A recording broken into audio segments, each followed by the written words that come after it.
where is the e-safety commissioner on all of this? I mean, she's, Yes. you know, remarkably silent on the things that matter, but has lots of views about things she should keep her nose out of.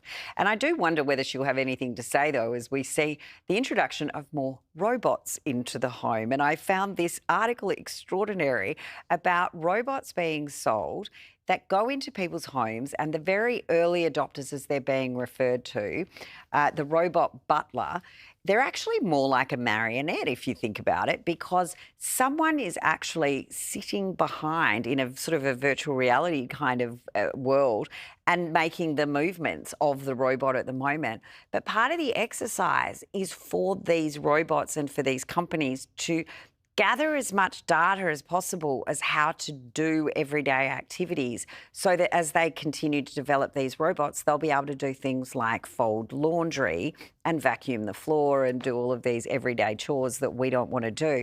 I'm just not quite sure I want someone sitting in China with virtual reality looking at everything that goes on all day, every day in my house. It just seems a little bit creepy. What could go wrong?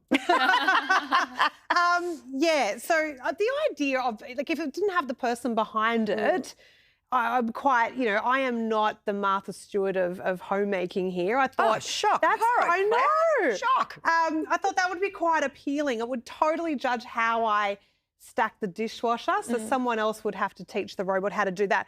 But the other thing I thought, though, too, and I think this is the way the world is going. I mean, they're selling, I think, tens of thousands of units of this. So someone is happy for someone in China to be looking inside their home. But even still, even if we progress to the point where robots are doing chores, one, isn't that what we have children for? And